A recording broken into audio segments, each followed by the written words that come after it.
Let's get to the Bruce Banner of digital currencies. Dr. Brad Jones is the Assistant Governor of Financial Systems at the Reserve Bank of Australia and the Deputy Chair of the Payment System Board. He oversees the RBA's work as a member of the Council of Financial Regulators, looking after financial stability, payments policy, including the CBDC. He joined the RBA in 2018, serving as the head of international department and then the head of economic analysis. Before joining the RBA, he was a senior advisor at the IMF, another one of those intergalactic organisations in Washington, DC.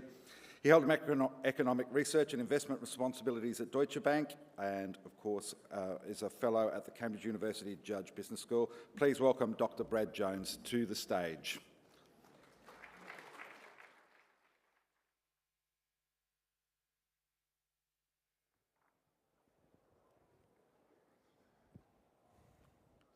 Good morning, ladies and gentlemen. We've seen through history time and again that great bursts of financial innovation generated really profound implications for society. Larry Summers reminded us recently that money shapes economies, economies shape nations, and nations shape history. Fast forward to today, and rapid innovations in technology and structural change in the financial economy is again raising important questions about whether our monetary arrangements are fit for purpose, this time in the digital age. It's great to be here at Intersekt. This is a really important forum where members of the policymaking, academic community and industry can come together to discuss issues that are going to shape our financial future. It's also timely because in about half an hour, the RBA and Treasury will publish their first ever joint paper on CBDC and the future of digital money in Australia. This is the latest initiative to emerge from the RBA's expanding work program on the future of money. And I'm here to highlight three messages from this work. First, with a strong endorsement of the Payment System Board, I can confirm that the RBA is making a strategic commitment to prioritise its work agenda on wholesale digital money and infrastructure, including wholesale CBDC, rather than retail CBDC. At the present time, we assess the benefits to the economy as more promising and the challenges less problematic for a wholesale CBDC compared to a retail version. This recognises that unlike a retail CBDC that would be issued for general use among the public, a wholesale CBDC would represent more of an evolution than revolution in our monetary arrangements. It also recognises the stabilising role of central bank money in the settlement of wholesale market transactions, particularly in markets that are or could be systemically important. Second, we're publicly committing to a 3-year applied research program on the future of digital money. This has got a number of elements. Our most immediate priority is to launch a new project with industry on wholesale CBDC and tokenised commercial bank deposits. The focus here will be on understanding how new ledger arrangements and concepts like programmability and atomic settlement in tokenised markets could unlock benefits for the Australian financial system and the Australian economy. We don't have all the answers here, so we look forward to engaging with industry partners who have an ability and an appetite to innovate with the national interest in mind. And third, the view of the RBA and the Treasury is that if a public policy case ever emerged in favour of issuing a retail CBDC, the Australian government would be the ultimate decision authority and it would almost certainly require legislative change. In the case of a wholesale CBDC, the decision-making and legislative implications would depend on how transformative the new arrangements were, but in either case, you should expect close engagement between the RBA, the Treasury and government. So with those three messages out of the way, let me quickly take stock of our current monetary arrangements. There are three forms of money in Australia today: physical cash, exchange settlement balances, ES balances, and commercial bank deposits. The latter two are digital, by which I mean they exist only on electronic ledgers. Commercial banks issue deposits that are accessible to the public. ES balances are issued by the RBA to eligible financial institutions for monetary and financial stability purposes, including to facilitate the settlement of payments. These arrangements form our two-tier monetary system, which reflects the comparative advantage of the public and the private sectors. Central banks don't have a comparative advantage in providing customer-facing services directly to households and firms. Rather, they focus on supplying foundational public goods, which you can think of as like the base tier in this two-tier system, which includes providing a safe settlement asset, essential infrastructure, and a level playing field for competition. This enables private innovation in money and payment services, or the top tier, which can lead to more value at reduced cost for households and firms. Central bank money is available to the public, but takes a physical form, banknotes, and fewer Australians are choosing to transact in it. You can see here the share of transactions occurring in cash declined from 62 to 13% in Australia between 2010 and 2022. As elsewhere, the Australian public holds virtually all their money in bank deposits. It's reasonable to ask at this point, if digital money is already so dominant in Australia as elsewhere, then what is the big deal about a CBDC? At one level, my sense is that much of the intention and the intrigue follows from CBDC connecting to quite deeply held views about the rights of citizens and the role and obligations of the state.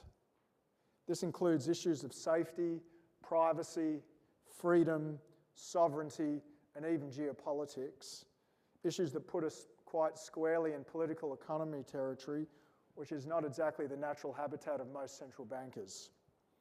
This might also explain why public debates over retail CBDC have been so hotly contested in some parts of the world. Let me now turn to retail CBDC considerations in Australia. A retail CBDC would represent a very significant change to our financial arrangements.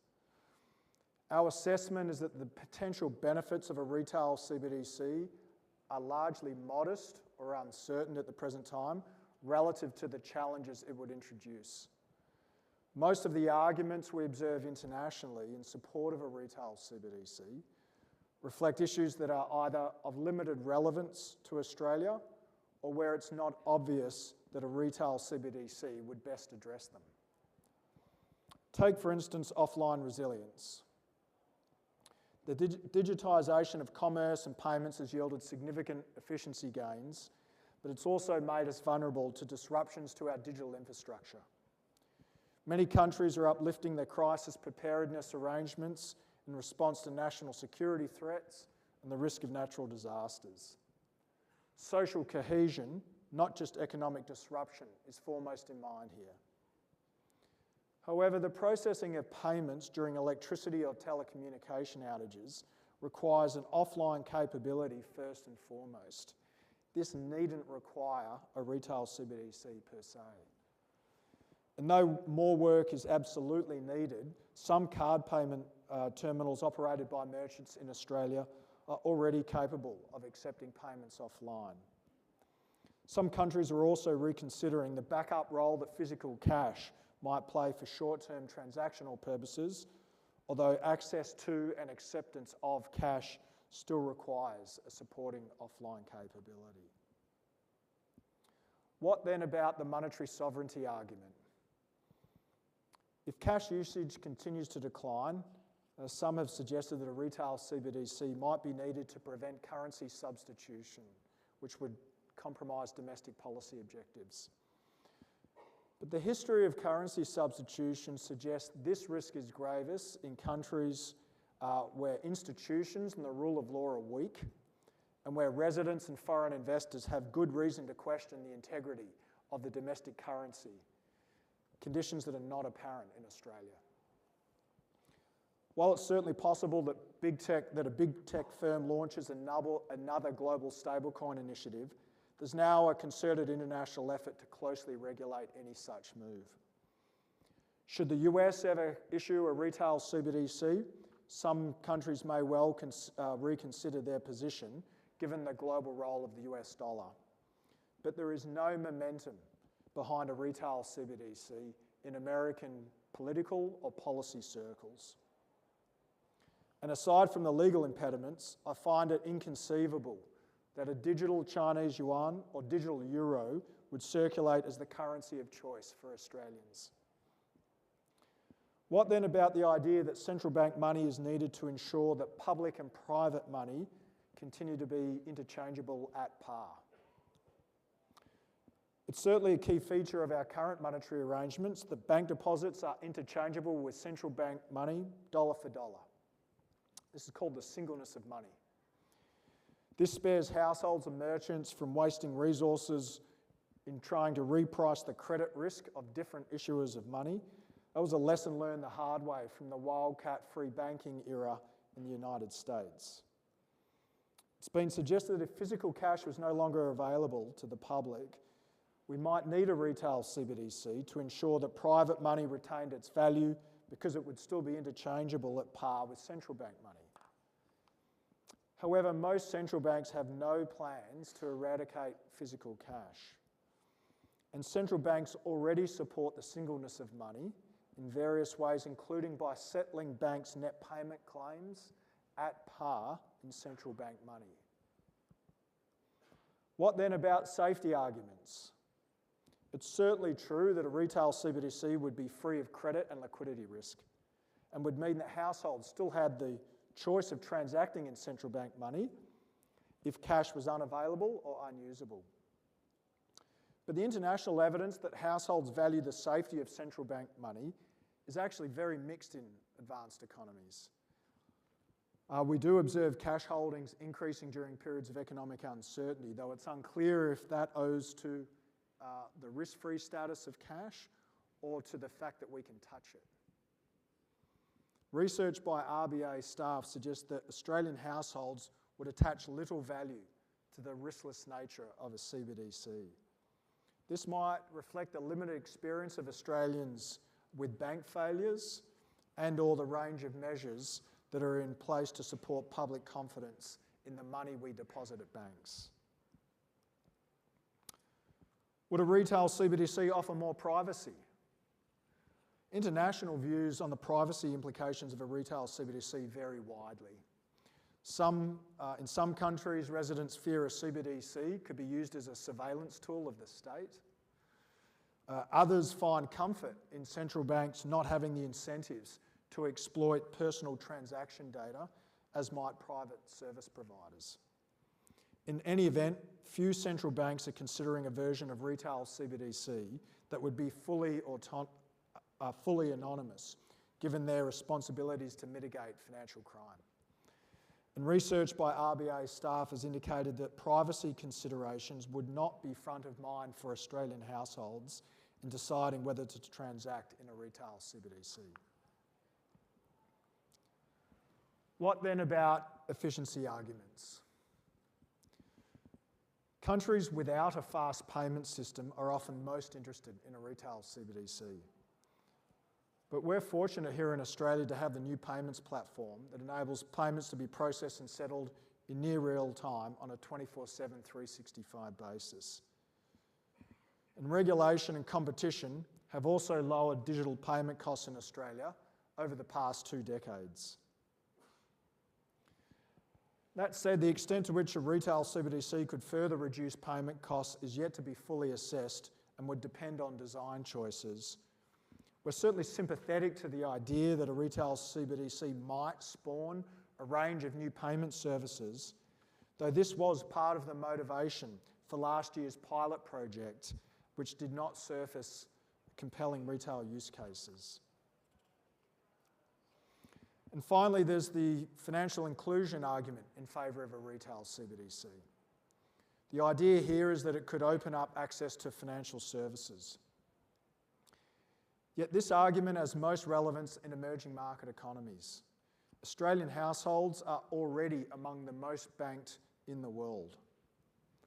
And research by RBA staff has found that among Australians who continue to rely on physical cash, Issues like poor internet access and low confidence with digital modes of transacting are particularly relevant. It's not clear how a retail CBDC would address these issues. So if the benefits of a retail CBDC in Australia are modest or uncertain at present, what about the drawbacks? 3 stand out here: higher borrowing costs, bank runs, and challenges with monetary policy implementation. Australia has a bank-based financial system. The share of bank funding sourced from domestic deposits has risen to around 60%. Should households decide to place their liquid assets in a retail CBDC rather than bank deposits, banks would have to offer higher deposit rates and or tap more volatile or costly sources of funding, costs that could be passed back on to borrowers, or they could cut back on extending credit. The idea that central banks should furnish banks with cheap loans as compensation for losing low-cost household deposits is highly problematic. And a more significant concern is that a retail CBDC could increase the threat of bank runs.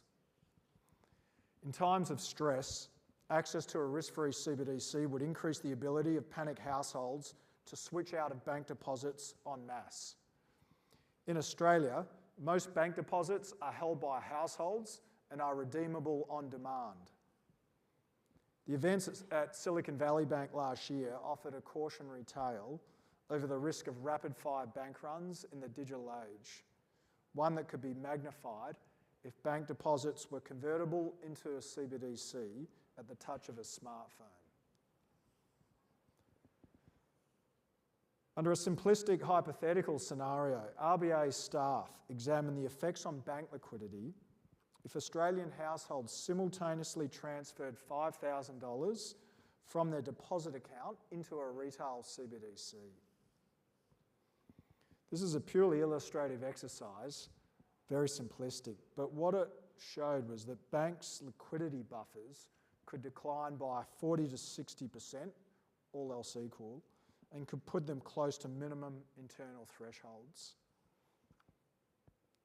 Central banks have examined measures that could forestall or limit the effects of bank runs involving CBDC through some combination of limits on CBDC holdings, penalties on bank deposit withdrawals, negative interest rates on CBDC in periods of stress. But what these measures have in common is an effort to restrict the use of a CBDC, which to my mind at least raises the question of whether the benefits of a CBDC would be forfeited in the process. There's a final complication here relating to monetary policy implementation. The stock of household deposits is very large relative to most central bank balance sheets and the markets they operate in. If there were a significant uptake of retail CBDC, it could therefore require a large program of open market operations and have the potential to disrupt functioning in key financial markets. Separately, monetary policy transmission could be affected by disintermediation of the banking system, given its key role in setting the interest rates that influence saving and investment decisions. And while it's been suggested that a retail CBDC could enhance policy transmission at the lower bound if it was remunerated at a negative interest rate, this would require phasing out physical cash, which Australia has no plans to do. Indeed, most central banks consider a retail CBDC analogous to a digital banknote that would complement physical cash, not replace it, meaning it would not bear an interest rate. Let's now turn to a wholesale CBDC, where the context is fundamentally different because central banks already have a long history of issuing digital money to financial institutions in support of their monetary and financial stability objectives. And so in this sense, a wholesale CBDC would be more evolutionary than revolutionary. Like ES balances, a wholesale CBDC would be issued to financial institutions and serve as the ultimate safe asset in the settlement of wholesale market transactions. What is new is that it could exist on different types of ledgers, centralised or decentralised, possibly alongside tokenised assets, and offer greater functionality than today's ES balances. This could support asset settlement and other wholesale payments in new ways. The larger question here is how could the functioning of existing wholesale markets be enhanced and new ones supported through innovation in digital money, assets and supporting infrastructure. In some respects, innovation in wholesale markets has been less impressive than in retail payments. To cite one domestic example, I find it striking that price discovery and placement in the $780 billion market for bank term deposits, which comprises 1/4 of bank funding in this country, still largely occurs over emailed spreadsheets and phone calls in an opaque, labour-intensive way that has changed little in 25 years. This begs the question, is this the best we can do? More generally, most advanced economy central banks are actively exploring opportunities to uplift the functioning of their wholesale markets. One area is by reducing counterparty and operational risks and improving capital efficiency. This might be achieved, for instance, by shrinking the time between trade execution and settlement, where money and assets exist on the same ledger. Another area is by increasing informational transparency and auditability. Here, researchers are examining how new forms of ledgers and assets could facilitate more transparency, including in greenfield markets where the digital representation of assets could be updated and verifiable in real time. Another area relates to increasing liquidity and the ability to transact. This could be supported by better informational efficiency, 24/7 trading hours, and the fractionalisation and programmability of assets. The final area is focused on reducing intermediary and compliance costs. Here, programmability could potentially cut through layers of manual processes in the transaction life cycle, including the automation of compliance checks and asset servicing tasks. This exploratory research has seen central banks and industry probe the role that tokenisation might play in a future financial system. The programmability of tokens via smart contracts and the ability to reduce counterparty risk by atomically exchanging money and assets on the same ledger has been of particular interest in experimental research. When I first spoke about the opportunities and challenges associated with tokenisation in the Australian financial system a year ago, I noted the potential benefits were sufficiently interesting to warrant further investigation. As a case in point, if tokenisation produced just a small share of the benefits of earlier periods of innovation in wholesale markets, then the aggregate cost savings to investors and issuers in the Australian financial markets could be substantial. That said, for all its promise, I should caution that tokenisation is not without its challenges. Work is well underway at the RBA and elsewhere to better assess whether the potential benefits of tokenisation stand up to closer scrutiny. For instance, in a world of atomic settlement, orders would likely need to be pre-funded, which would increase liquidity requirements as netting benefits would be lost. Liquidity conditions could also worsen if trading volumes were fragmented between new platforms and traditional infrastructure. We know that new infrastructure is time-intensive to establish, so tokenised markets would need to be interoperable with traditional infrastructure for a considerable period. And there is still some way to go in resolving governance and legal issues involving smart contracts and tokenised securities.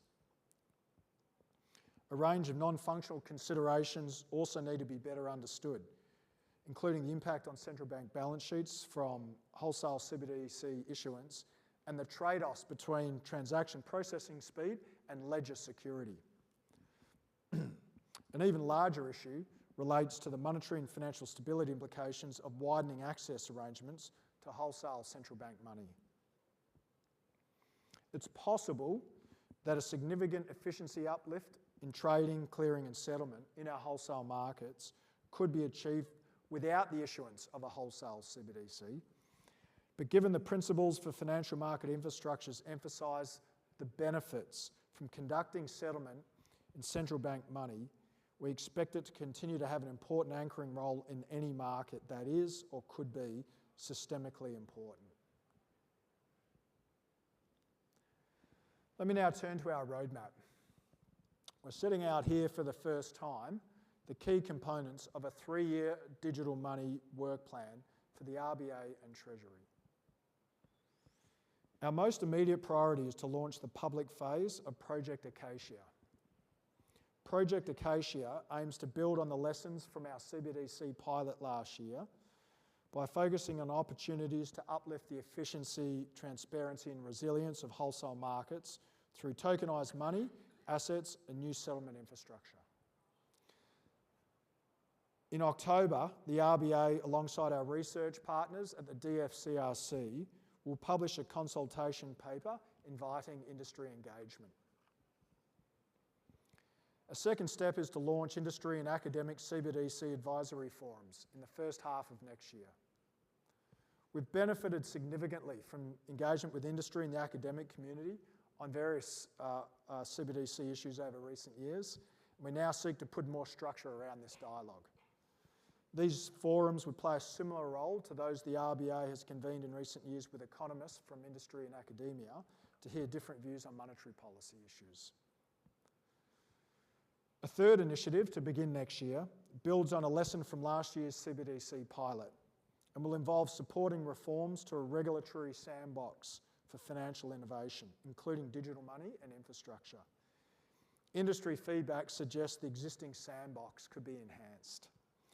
And so Treasury will work with government to consider the recommendations of an independent review into the sandbox and, where appropriate, implement reforms. A fourth initiative commencing later next year may involve a series of deliberative workshops on retail CBDC with the Australian community. Focus groups could include a broad cross-section of the population, as well as minority groups that can be sometimes underrepresented in public policy consultations. Recent international experience suggests that deliberative engagement of this sort can be a useful complement to more standard approaches. And finally, the RBA and Treasury are committed to reassessing the benefits of a retail CBDC with a follow-up paper to be published in 2027. By this time, we will have had an opportunity to reflect on feedback from community engagement and to conduct further research into the implications of different design options. And there should also be a richer vein of international experience to draw on.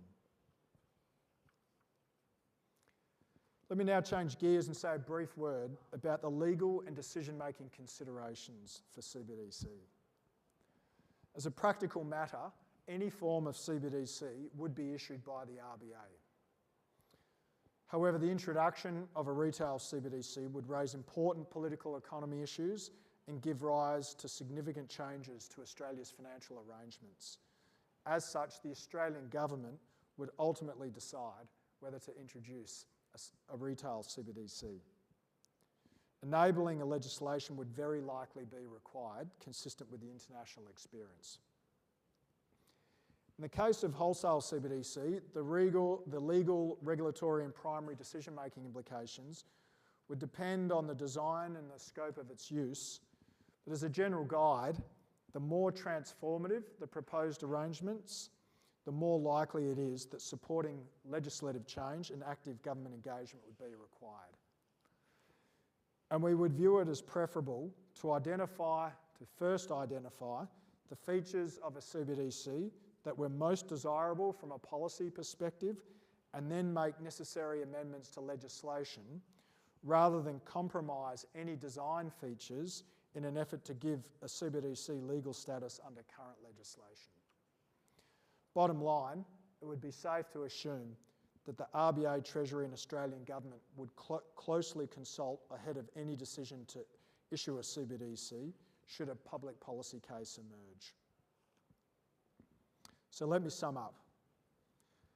At the present time, we assess the potential benefits as more promising and the challenges less problematic for wholesale CBDC compared to the retail variant. Australians are generally well served by a safe, efficient and innovative retail payment system.